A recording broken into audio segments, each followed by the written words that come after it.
Hello दोस्तों, स्वागत है आपके अपने YouTube channel RRB study point में। दोस्तों, आज हम इसके झा सर के द्वारा निकाला गया book railway group D volume 2 के क्वेश्चन को डिस्कशन करेंगे। ए सेट हम थर्ड के क्वेश्चन को डिस्कशन करेंगे। दोस्तों, हमने फर्स्ट और सेकंड सेट के क्वेश्चन को डिस्कशन कर चुके हैं। अगर आप नहीं देखे हैं तो आई बटन पे उसका लिंक आता है, वहाँ से भी आप जा कर के देख सकते हैं, नहीं तो उससे वीडियो का लिंक आपको इस वीडियो के डिस्क्रिप्शन में मिल जाएगा, वहाँ से भी आप जा कर के दे सकते हैं। और दोस्तों, इस सेट में सभी सेट में 45 के क्वेश्चन होंगे और इसमें सिर्फ साइंस और स्टैटिक जीके के ही क्वेश्चन होंगे।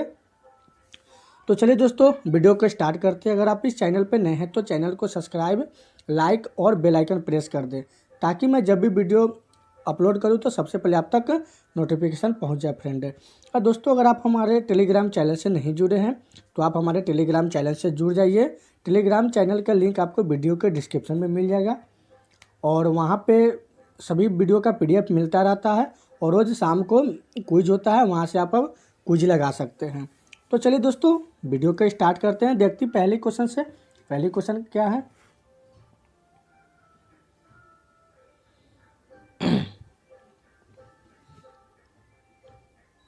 पहले क्वेश्चन है दोस्तों कि कौटिल्य का अर्थशास्त्र हमें डैश प्रशासन के बारे में जानकारी देता है।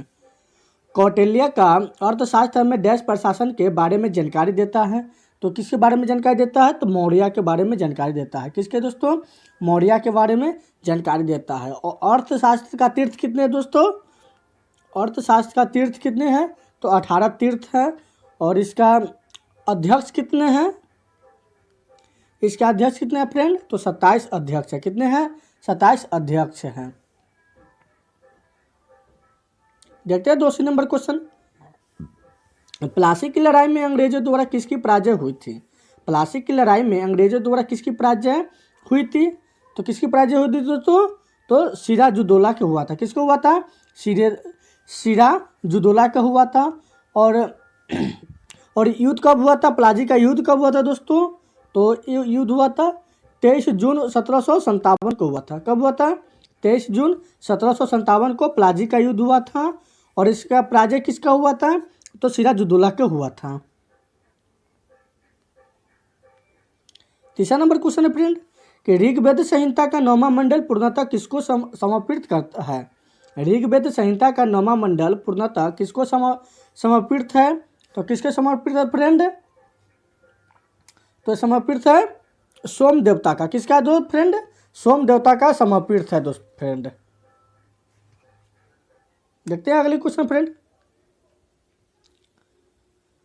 चौथा नंबर क्वेश्चन है कि संविधान सभा के डैश 1946 के अंतर्गत भारतीय संविधान का निर्माण हुआ था। संविधान सभा के डैश 1946 के अंतर्गत भारतीय संविधान का निर्माण हुआ था। तो किसका निर्माण हुआ था? तो कैबिनेट मिशन प्लान का निर्माण हुआ था। किसका हुआ था? कैबिनेट मिशन का प्लान का निर्माण हुआ था।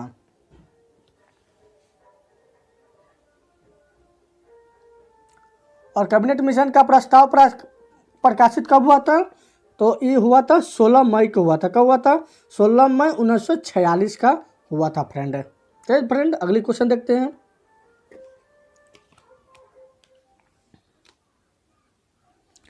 अगली क्वेश्चन है 5वां नंबर कि संविधान सभा का स्थायी अध्यक्ष किसे बनाया गया था? संविधान सभा का स्थायी अध्यक्ष किसे बनाया गया था?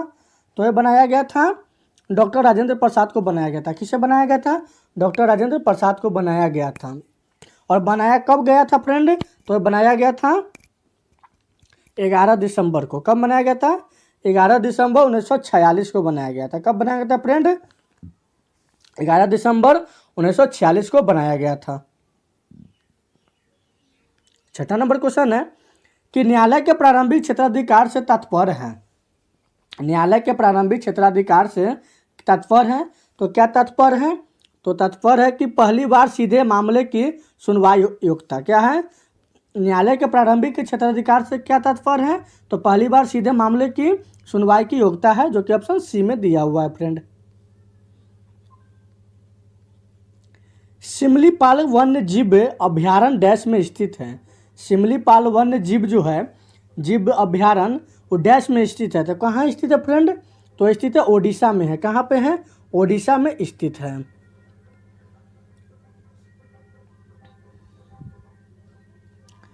8वां नंबर क्वेश्चन है कि नीचे 4 स्थान दिए गए हैं जिसमें से 3 किसी प्रकार से आपस में संबंधित है और एक भिन्न है। भिन्न का चयन कीजिए। 4 गो ऑप्शन दिया हुआ है जो आपस में एक प्रकार से संबंधित है और एक जो ऑप्शन है जिसमें कि वो किसी प्रकार से किसी से संबंधित नहीं है, उसी का चयन करना, उसी को ढूंढना है कि वो ऑप्शन कौन सा है फ्रेंड। पहला ऑप्शन है कि बिहू असम है। क्या है? बिहू असम है, तो ये बात गलत है फ्रेंड। कथक उत्तरी भारत। क्या है? कथक उत्तरी भारत, तो ये सही है फ्रेंड। क्या है? कथक जो है उत्तरी भारत की नृत्य कला है। अगली क्वेश्चन है कि विक्टोरिया जलप्रपात किस नदी से संबंधित है? विक्टोरिया जलप्रपात किस नदी से संबंधित है? तो संबंधित है जिम्बेजी से संबंधित है। किससे फ्रेंड? जिम्बेजी से संबंधित है। और इसका ऊंचाई कितना है फ्रेंड? तो इसका ऊंचाई हो जाएगा 979 मीटर। कितना हो जाएगा? 979 मीटर ऊंचा है इसका विक्टोरिया जलप्रपात का ऊंचाई। अगली क्वेश्चन देखते हैं। 10वां नंबर है, 2 विशाल भूभाग को जोड़ने वाली भूमि की छोटी पट्टी डैश कहलाती है। 2 विशाल भूभाग को जोड़ने वाली भूमि की छोटी पट्टी डैश कहलाती है। तो क्या कहलाती है? तो भूसंधि कहलाती है। क्या कहलाती है दोस्तों? भूसंधि कहलाती है।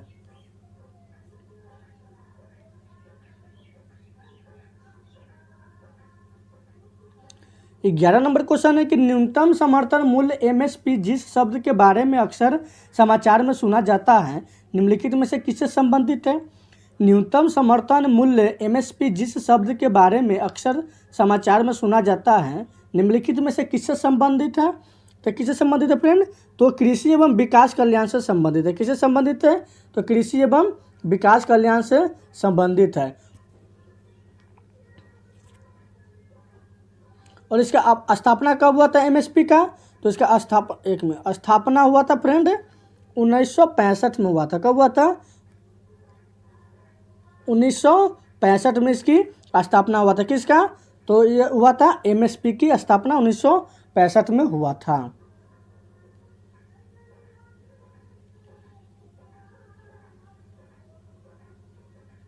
अगली क्वेश्चन है फ्रेंड कि अंतर्राष्ट्रीय व्यापार में डंपिंग का अर्थ है। अंतर्राष्ट्रीय व्यापार में डंपिंग का अर्थ है। तो डंपिंग का क्या अर्थ है? तो डंपिंग का अर्थ है कि वास्तविक उत्पादन लागत से कम दाम पर माल को निर्यात करना। यानी अंतर्राष्ट्रीय व्यापार में डंपिंग का अर्थ है कि वास्तविक जो उत्पादन लागत होता है उससे कम दाम में माल को उत्पादन करना, यानी सामान को उत्पादन करना है। अगली क्वेश्चन है फ्रेंड कि एनएम के पावर -2 डैश की अंतर्राष्ट्रीय एसआई इकाई है। एनएम के पावर -2 डैश की अंतर्राष्ट्रीय एसआई इकाई है। तो किसकी एसआई इकाई है? तो ये दाब की है। किसकी है दोस्तों? दाब की। और दाब बराबर क्या होता है फ्रेंड? दाब बराबर होता है पृष्ठ के लंबवत बल यानी एफ, अब बटा में हो जाएगा पृष्ठ का क्षेत्रफल यानी एरिया। क्या होगा? पृष्ठ का क्षेत्रफल यानी एरिया। अगली क्वेश्चन है फ्रेंड 14 नंबर, एक मजदूर भूमि से 10 किलोग्राम का सामान लेता है और भूमि से 1.1 मीटर ऊपर अपने सिर पर रखता है। उसके द्वारा सामान पर किए गए काम का गणना करें। तो काम का गणना करें यानी इसका फार्मूला, वर्क निकालने का फार्मूला होता है फ्रेंड, तो वर्क बराबर होता है mgh होता है। क्या होता है फ्रेंड? mgh होता है। यानी मास बराबर कितना दिया हुआ है? तो 10 दिया हुआ है। जी का वैल्यू कितना दिया हुआ है? तो जी का वैल्यू 10 ही दिया हुआ है। और ऊंचाई कितना दिया हुआ फ्रेंड? तो 1.1 दिया हुआ है। कितना दिया हुआ है? 1.1। सारे को गुना करेंगे तो कितना हो जाएगा फ्रेंड? तो 110 जूल हो जाएगा। क्या होगा? 110 जूल, जो कि आपको ऑप्शन नंबर डी में दिया हुआ है। कहाँ पे दिया हुआ है? ऑप्शन नंबर डी में दिया हुआ है आपको। 110 जूल हो जाएगा फ्रेंड।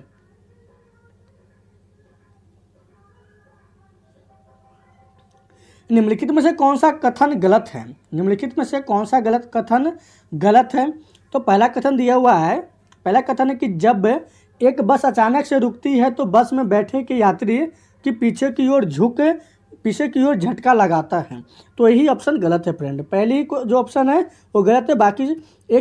बाकी ऑप्शन देखते हैं कि एक व्यक्ति चलती बस से कूदता है तो वह गिर जाता है, ये ऑप्शन सही है।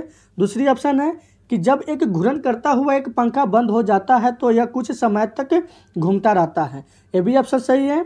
और तीसरा दिया हुआ कि जब एक बस अचानक रुकती है तो बस में बैठे एक यात्री को आगे की ओर एक झटका लगता है, तो यह भी एक सही है फ्रेंड।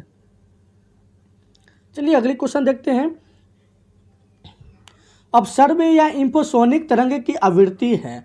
अपसर्व या इंफ्रासोनिक तरंग की आवृत्ति है तो क्या इतनी आवृत्ति है? तो 20 हर्ट्ज से कम है। क्या फ्रेंड? 20 हर्ट्ज से कम है।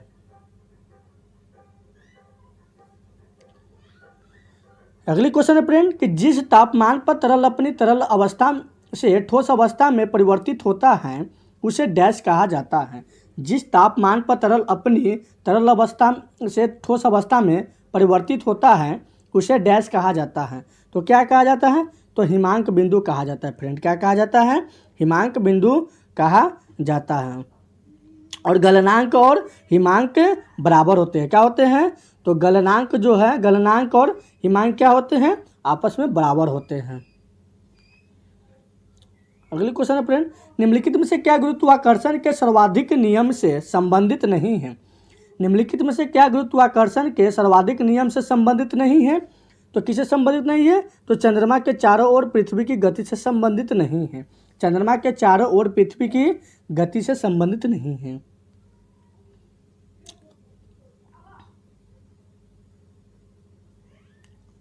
अगली क्वेश्चन है, एक टैंक को एक समान क्षैतिज त्वरण से एक द्रव आंशिक रूप से भरा गया। निम्नलिखित में से एक टैंक में द्रव की सतह के लिए कौन सा कथन सत्य है?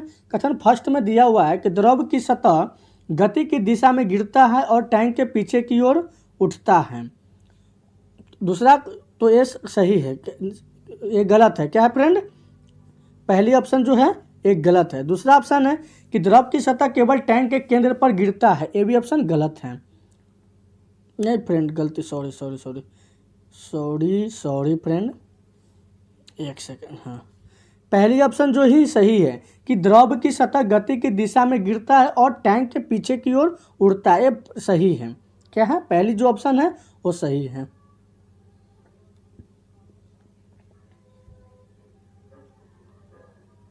डॉक्टरों द्वारा ठोस वस्तुओं को भेदने हेतु एवं हवाई अड्डों में किस तरंग का प्रयोग किया जाता है?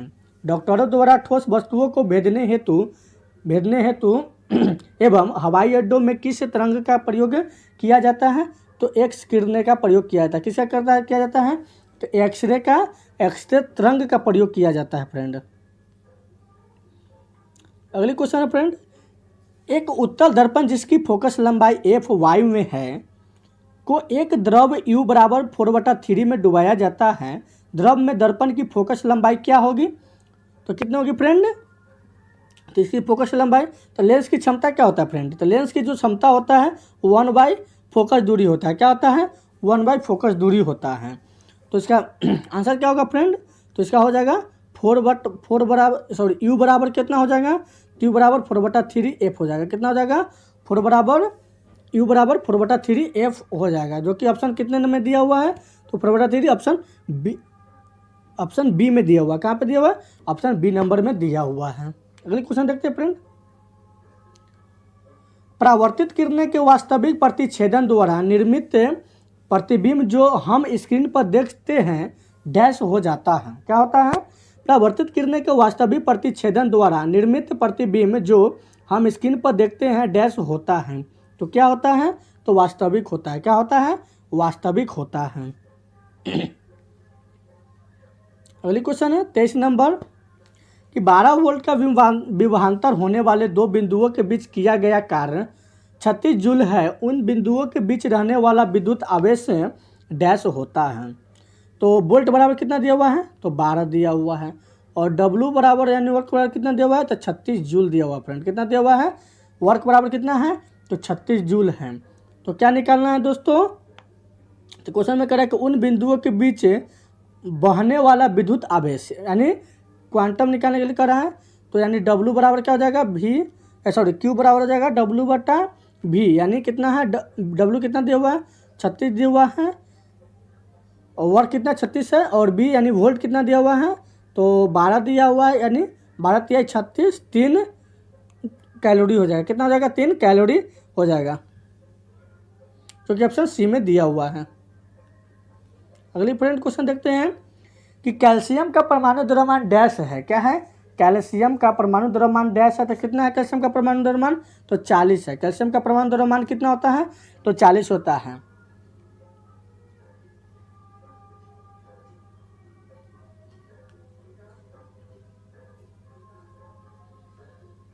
25 नंबर क्वेश्चन है कि नाइट्रोजन के परमाणु में उपस्थित नाइट्रो की संख्या है।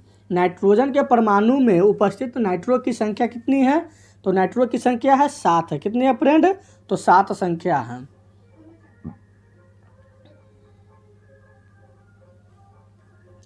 26 नंबर क्वेश्चन है कि डैश एक रासायनिक विशेषता एक समान होती है परंतु परमाणु द्रव्यमान भिन्न होता है। डैश की रासायनिक विशेषता एक समान होती है परंतु परमाणु द्रव्यमान भिन्न होता है, तो इसका सही समस्थानिक हो जाएगा। क्या होगा सही ऑप्शन क्या हो जाएगा समस्थानिक हो जाएगा, आंसर ऑप्शन बी हो जाएगा।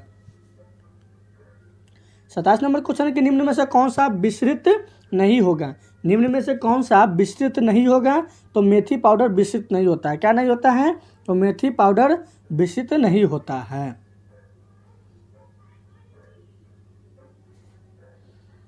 अगली क्वेश्चन है फ्रेंड 28 नंबर क्वेश्चन देखेंगे। 28 नंबर क्वेश्चन है फ्रेंड कि निम्नलिखित में से कौन सा कथन सही नहीं है। निम्नलिखित में से कौन सा कथन सही या गलत है।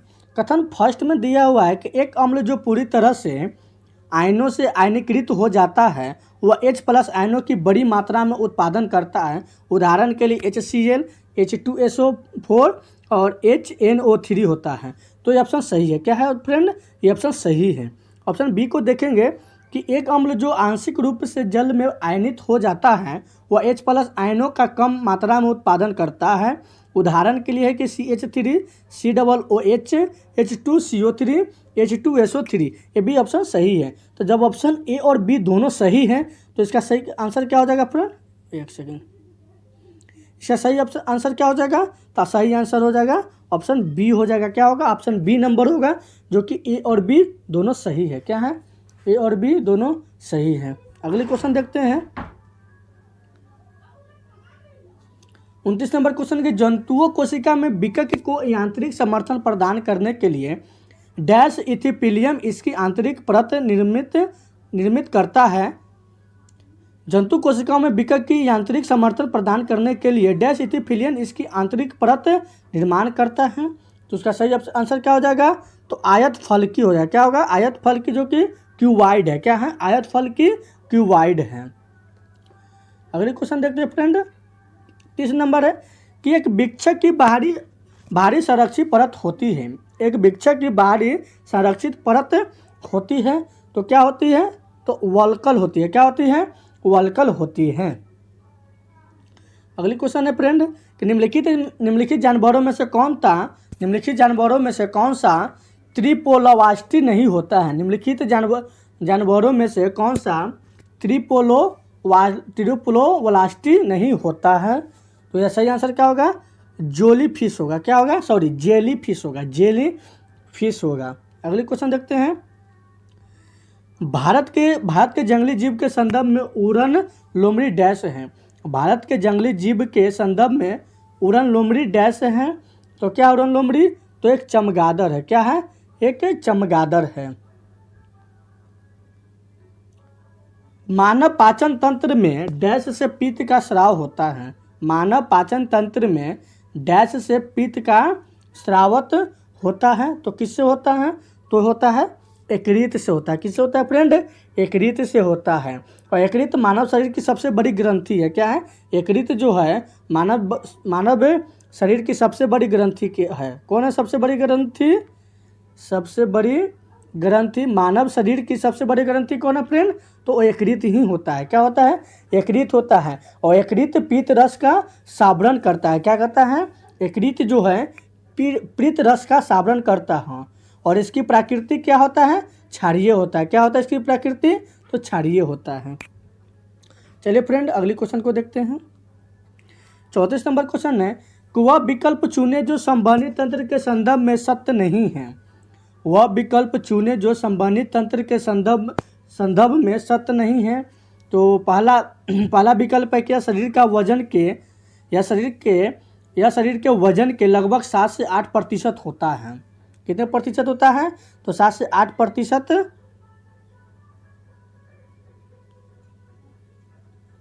7 से 8% होता है, तो गलत है। क्या है, एक गलत है। दूसरा विकल्प है कि रक्त उच्च दबाव पर झटके से सॉरी फ्रेंड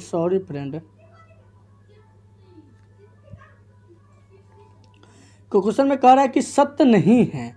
क्या है कि संवहनी तंत्र के संदर्भ में सत्य नहीं है। तो पहला विकल्प है क्या शरीर के वजन के लगभग 7 से 8% होता है, तो सही है। क्या है, सही है। बट क्वेश्चन में कह रहा है कि सही नहीं है। यही फ्रेंड गलती होता है कि क्वेश्चन को ध्यान में न रखिएगा तो गलती हो जाता है। हमसे भी बाय मिस्टेक गलती हो गया। तो चलिए दोस्तों देखते हैं कि क्वेश्चन में कहता है कि संवहनी तंत्र के संदर्भ में सत्य नहीं होता है। सत्य नहीं होता है। पहला विकल्प है कि यह शरीर के वजन के लगभग 7 से 8% होता है। ये बात सही है, बट यहाँ पे हमको कह रहा है कि सत्य नहीं है। दूसरा विकल्प है कि रक्त उच्च दबाव पर झटके से और तेजी से उनमें बहता है। यही जो विकल्प है ये गलत है। क्या है, यही बात जो कहा है सत्य नहीं है। तो चलिए फ्रेंड अगले क्वेश्चन को हम देखते हैं। 35 नंबर प्रश्न है कि ईसीजी से शरीर के किस अंग की जांच की जाती है। ईसीजी से शरीर के किस अंग की जांच की जाती है, तो जांच की जाती है फ्रेंड हृदय की। किसको की जाती है, हृदय को की जाती है। और इसी का ऑप्शन है कि ईईजी। क्या है, ईईजी का जो किससे जांच की जाती है, तो शरीर की मस्तिष्क की जांच की जाती है। किस अंग की जांच की जाती है, ईईजी से, तो शरीर की मस्तिष्क अंग की जांच की जाती है। और ईसीजी का पूरा नाम क्या होता है, तो ईसीजी का पूरा नाम होता है कि इलेक्ट्रॉनिक, एक मिनट फ्रेंड, क्या होता है कि इलेक्ट्रोकार्डियोग्राम होता है। क्या होता है, इलेक्ट्रोकार्डियोग्राम होता है। ईसीजी का पूरा नाम होता है। और ईईजी का पूरा नाम क्या होता है, तो इलेक्ट्रो इन्सुफ्लेंसलोग्राम होता है।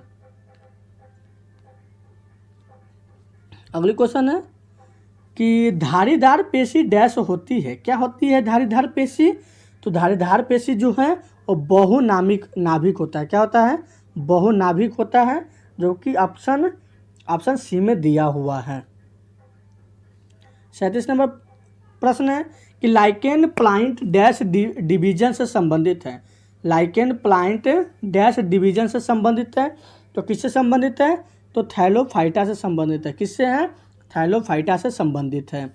और अगली क्वेश्चन है फ्रेंड 38 नंबर है कि प्रवासी भारतीय दिवस कब मनाया जाता है। प्रवासी भारतीय दिवस कब मनाया जाता है, तो मनाया जाता है 9 जनवरी को मनाया जाता है। कब मनाया जाता है, 9 जनवरी को प्रवासी भारतीय दिवस मनाया जाता है। अगली प्रश्न है कि अंतर्राष्ट्रीय अखंडन सम्मेलन एडुकॉन 2020 का वर्चुअल शुभारंभ किसने किया। अंतर्राष्ट्रीय अखंडन सम्मेलन एडुकॉन 2020 का वर्चुअल शुभारंभ किसने किया है, तो ये किया है फ्रेंड कौन, तो किया है रमेश पोखरियाल। कौन किया है, तो रमेश पोखरियाल निशंक किए हैं। अगली क्वेश्चन देखते हैं फ्रेंड 40 नंबर है कि AIFF का पहला उप महासचिव किसे नियुक्त किया गया। AIFF का पहला उप महासचिव किसे नियुक्त किया गया है, तो नियुक्त किया गया अभिषेक यादव को। किसे किया गया है, अभिषेक यादव को किया गया है। और अभिषेक यादव कितने वर्ष, तो 40 वर्ष पूर्व पाइचुंग भूटिया है, जो कि सुनील छेत्री तथा महेश गौबली के साथ खेल चुके हैं। चलिए फ्रेंड अगले क्वेश्चन को देखते हैं। अगली प्रश्न है कि सतर्क नागरिक मोबाइल ऐप किस राज्य द्वारा लॉन्च किया गया है। सतर्क नागरिक मोबाइल ऐप किस राज्य द्वारा लॉन्च किया गया है, तो ये लॉन्च किया गया है जम्मू कश्मीर के द्वारा। किसके द्वारा? जम्मू कश्मीर के द्वारा। और वहाँ का उपराज्यपाल कौन है? तो वहाँ का उपराज्यपाल है मनोज सिन्हा है। कौन है? मनोज सिन्हा है। चलिए फ्रेंड अगले क्वेश्चन को देखते हैं। 42 नंबर क्वेश्चन, दुनिया के सबसे अमीर व्यक्ति कौन है? दुनिया की सबसे अमीर व्यक्ति कौन है? तो अमीर व्यक्ति है एलन मस्क है। कौन है? एलन मस्क है। कौन है? एलन मस्क है। और एलन मस्क कौन थे? तो एलन मस्क जो है वो टेस्ला का सीईओ है। किसके सीईओ है? तो टेस्ला का सीईओ है। और अमेजॉन के चेफ बेजोस है। कौन है? और ये जो टेस्ला के जो एलन मस्क जो है अमेजॉन के जो है वो चेफ बेजोस है। क्या है? चेफ बेजोस है। और इनका संपत्ति कितना है? तो 188.5 बिलियन डॉलर है। कितना है? 188.5 बिलियन डॉलर है। अगली क्वेश्चन है फ्रेंड,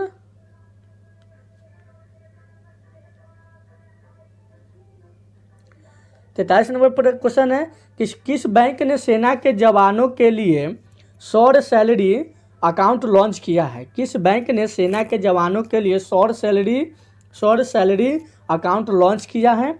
तो किया है बंधन बैंक किया है। कौन किया है? बंधन बैंक किया है। और 44 नंबर क्वेश्चन है कि विश्व हिंदी दिवस कब मनाते हैं? विश्व हिंदी दिवस कब मनाते हैं? तो विश्व हिंदी दिवस मनाते हैं 10 जनवरी को मनाते हैं। कब मनाते हैं? 10 जनवरी को मनाते हैं। 45 नंबर क्वेश्चन है कि जो बाइडेन ने कितने भारतीय अमेरिकियों को अमेरिका की राष्ट्रीय सुरक्षा परिषद में शामिल करने का ऐलान किया है? तो ऐलान किया है 2। कितने व्यक्ति को? तो 2 व्यक्ति को किया है। जो बाइडेन ने कितने भारतीय अमेरिकियों की अमेरिका की राष्ट्रीय सुरक्षा परिषद में शामिल करने का ऐलान किया है? तो 2 के। कितने किए हैं? 2 के किए हैं। और अमेरिका का राजधानी कहाँ है?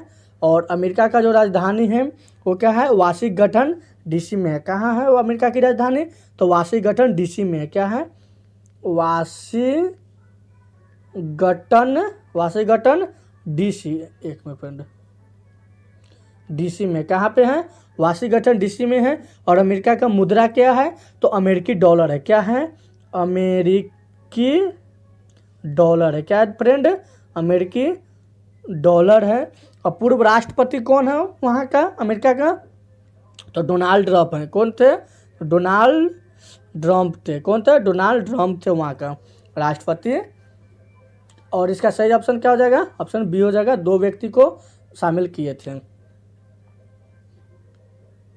तो चलिए फ्रेंड आज की क्वेश्चन यहीं पे समाप्त होती है। फ्रेंड अगर आपको वीडियो अच्छा लगे तो लाइक शेयर और चैनल को सब्सक्राइब कर लीजिएगा और बेल आइकन भी प्रेस कर लीजिएगा ताकि मैं जब भी वीडियो अपलोड करूँ तो वहाँ पे आपको नोटिफिकेशन सबसे पहले पहुँच जाएगा। तो चलिए फ्रेंड बने रहिए इस चैनल पे। अगले हम सेट को क्वेश्चन को फिर डिस्कशन करेंगे।